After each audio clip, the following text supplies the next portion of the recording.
So, good morning, good afternoon, good evening, depending on where you're watching and when you're watching this video. My name is Vincent. I am a programmer, a machine learning engineer to be precise, and I am one of the many voices of TBC. So, last time we stopped at info, okay? So, we'll be diving into the education. Okay, so there are some private stuff here that will not be displayed, right? Okay, but the public ones will surely be shared. Okay, so education is where you can actually still educate yourself more about TBC. Okay, you're having any doubts, you educate yourself here. Okay, so apart from the early morning meeting we have every day from Monday to Fridays, this is a very very good place to read up on stuff. Okay, so the first place I'll go to is the public. Yeah, this is public, so it can be shared, so everyone can access this this place, right? So you can see everything that has been posted from the beginning of TBC, right? Can you see from beginning of TBC till the last time they had been posted, which is January 6, 2020. Okay, so you can read up on what has been going on in the community till up to this point. Okay, so this is as a result of new members, maybe you just joining in, right? Maybe 2020. Okay, if you are just joining in, you can just catch up on what has been going on. Okay, so this next part here is new private blog. Okay, so we realized that a lot of people just go to the public blog, read stuff, copy stuff, and distribute it, right, without having deep understanding of what TBC is about. So if you're really really serious about TBC and you want to know about what is going on in the community, then the public blog has been moved to this new private blog. So I won't be opening this new private blog because it is private and it's just for people in the community. So if you're really serious about knowing what TBC is about, right, you can do your research online and then you can come here, join us and come here and read up on what our mission is. Okay, so this is also for people in the private society. Okay, so if you're curious about what CBC is about, also come here, educate yourself, read. When you read up on what is on the site, and then you see other stuff on the net. There are a lot of stuff on the net nowadays, and you don't know what is real and what's not. So if you can read up on stuff like this, you should be well educated on what CBC is about. Okay, so the next thing is the send button test. Okay, so the admin encouraged everyone to go through this test, right? So I'll go through this test and explain what each question is. Okay, so the first question is your world is rapidly changing and a window of opportunity has opened for humanity to move to the direction of abundance for all. Okay, so you can go through the rest of the question yourself. So the main question here is what determines the value of our coin? So when we all joined TBC, we agreed that the value is based on verified members. Okay, so as people acquire the coin from now till the 1 billion coins are distributed, the amount of verified members add value to the coin. So for the amount of people that say, okay, I agree to this membership terms, then they have added value to our coin. So let's pick this, and yeah, that's correct. So you can go through this preamble. So the next question is, are you allowed to transact with our coin at any price of your choosing? So if you don't know, like I think you should know now, it's illegal in the community for you to transact at any price, right, that you want. So because there's an agreement that TBC should always go up. So if anyone is discounting, it's bad for the community, and you are going against your agreement. So there's punishment for that.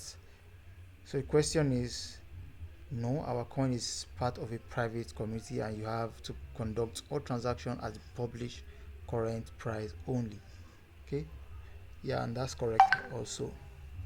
So the next question is, are refunds available if these coins become illegal within the country of the purchaser? Okay, so note, TBC currently is not legal. Okay, there are a whole lot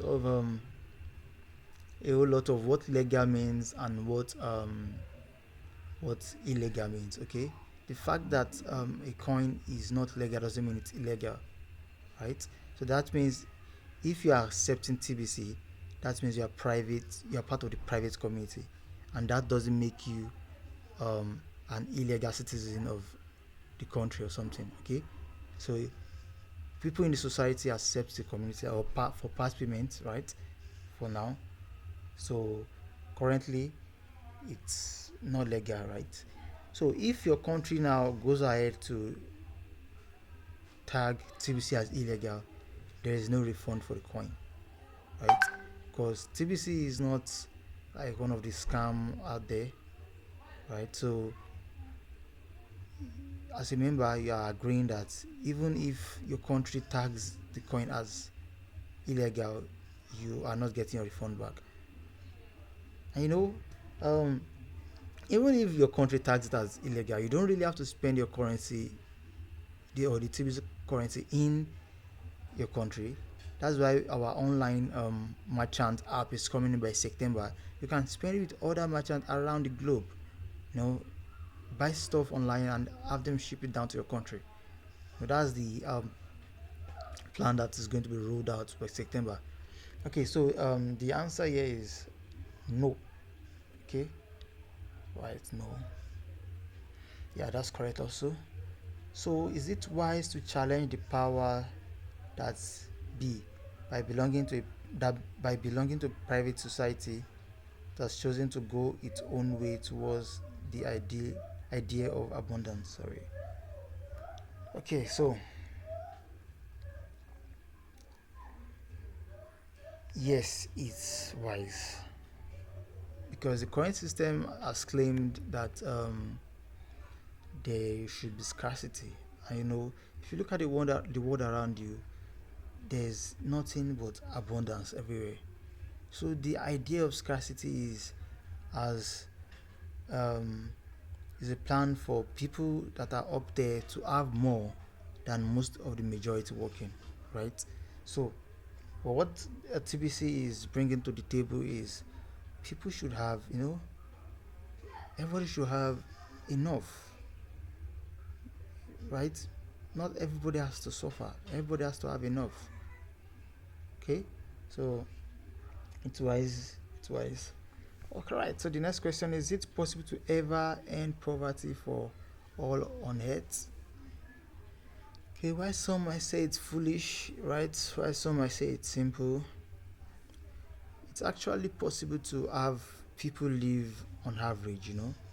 We don't all have to suffer, right? Not everybody has to be in poverty. People can live on average. Who says that's not possible, right? Okay, so now why the plan actually seems simple. If you look at um, the old history of money, for instance, right? It actually came from the agreement of people in the community or in a certain country, right? So if TBC's plan is to bring in at least 1 billion users, so who can stop TBC, right? If 1 billion user can agree to the price of TBC. So which country can stop TBC from functioning, right? Because currency in the first place is like an agreement of a lot of members, right? Okay, so let's see if this okay, and that's correct. So the sixth question: can we do something about not starving to death? Okay, yes, we can do something about it, and TBC is the answer. So the next question, question 7. Okay, this is asking if you really have to know the TBC of the admin of TBC. No, the truth is it's not really necessary at the point we are in currently, because if you look at the world around us, it's definitely dangerous. Okay, we don't want to expose the identity of the admin, because I don't know. So I think it's not really necessary. Okay, so some might say it's greed to want to belong to TBC. Some might say it's the dream that drives us. So the question is, isn't it greed? Right? Greed is not our drive. Okay? So is your voice not too small? Right? Okay, the truth is, if you're standing alone, then maybe your voice might be too small. But belonging to a community such as TBC, where we have almost 4 million users currently, every voice matters. So know your voice is not too small. Okay? The last question: it shouldn't matter if I choose to express a negative opinion in a public forum. Okay, so the truth is, the moment you sign an agreement, or the moment you join TBC, you are signing an agreement that you understand what TBC is fully about. Right? That means the legal terms, how we operate, and the rest of that. So you are not allowed to say something negative, because something negative you spread about TBC also affects other members or other people that are planning to join TBC. So if you're a member of TBC, you are not allowed to spread negative opinions on public, right? So if you have any question, anything bothering you, you are allowed to come to the community. Okay, there's a weekly meeting that goes on every morning by 8 to 10, right? So you can attend those meetings and share your concerns, right? Instead of going to people that don't really understand what the currency is about. So come to the community, come to the meeting and ask your questions. All right? Okay. All right. All right. And that's that about um, education. Okay? So tune in for the next video, and while you are that, try to subscribe and like the video. Thank you.